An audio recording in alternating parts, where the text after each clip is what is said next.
The bond note yesterday crashed to 1 to 250 against the United States dollar, sparking panic among ordinary Zimbabweans who have been raging all week over government's controversial 2 cents per dollar tax on electronic transactions, which triggered price increases and shortages of goods across the country. The surrogate currency, introduced at the end of 2016 by ousted former President Robert Mugabe's government to mitigate the prevailing liquidity crisis, plunged as Finance Minister Mthuli Ncube warned long-suffering Zimbabweans to brace for more pain, before things get better.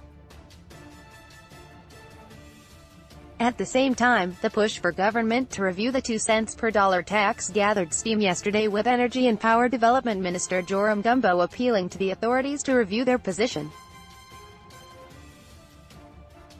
Gumbo warned that the tax, which has already caused disquiet among petroleum firms, would lead to massive fuel price increases whose domino effect could potentially result to chaos in the economy.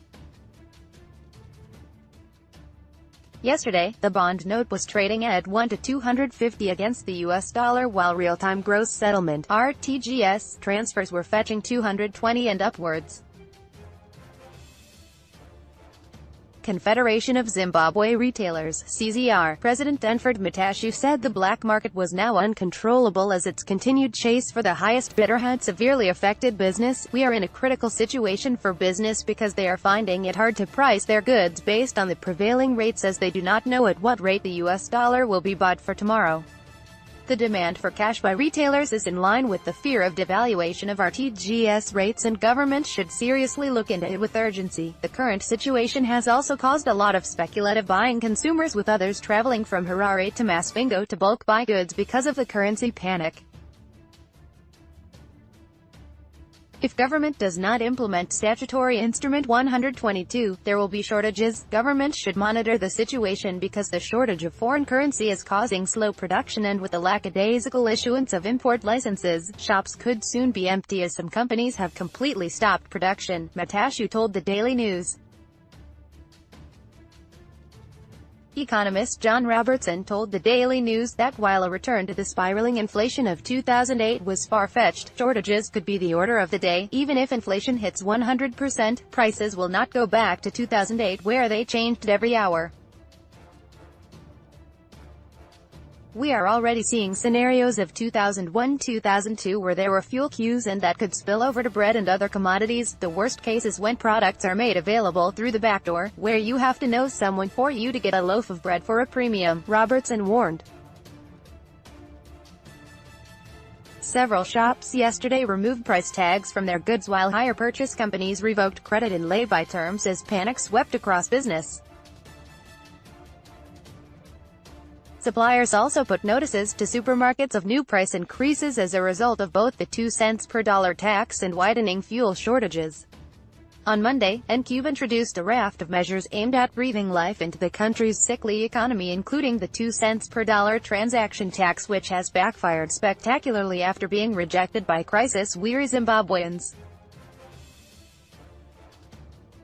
Militant labor unions have warned that they are preparing to go on to strike to protest the 2 cents per dollar tax, and which they say must be reviewed by the government as a matter of urgency.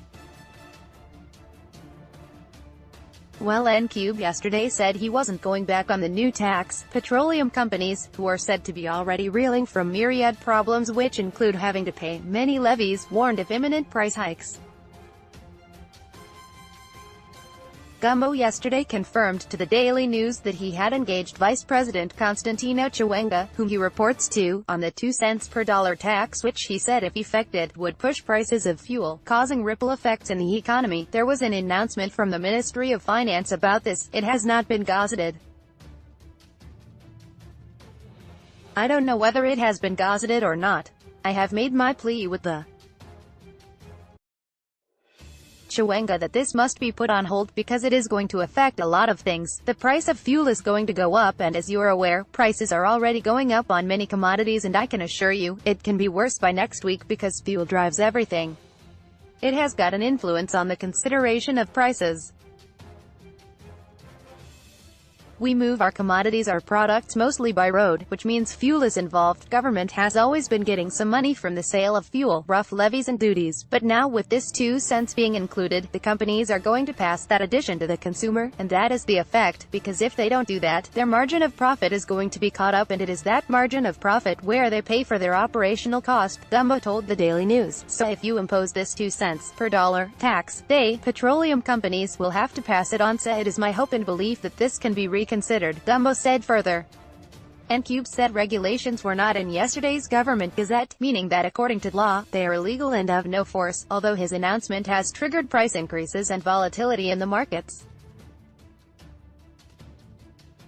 Legal experts have said Ncube erred as the Zimbabwean legal system does not allow a minister to change any law, let alone an act of parliament, by a ministerial statement. The minister should have been advised to gazette regulations changing the rate of the tax on the same day as his statement, the 1st of October, if the government wishes to persist with the new tax rate despite the adverse reaction in several sectors. The minister can still make regulations now, if they have already implemented or continue to implement the minister's legally ineffective review directive. ZIMRA, financial institutions, banks and telecommunications companies will have done so at their peril, and they should bear in mind that if and when the minister makes appropriate regulations, any attempt to backdate the new rate of tax to the 1st of October is likely to face a stiff constitutional challenge. Unlike the former constitution, the present constitution specifically commands respect for vested rights, legal watchdog Veritas warned. Mnangagwa, 76, who was elected as Zimbabwe's substantive leader in the hotly disputed July 30 national elections, has been working hard to revive the country's battered economy. But while most Zimbabweans warmly received his recent cabinet picks, in which he dumped the old guard which had been a permanent feature in Mugabe's previous government, his administration's latest policy initiatives, particularly the electronic transaction tax, have been roundly criticized. Join Bulawayo 24 online community.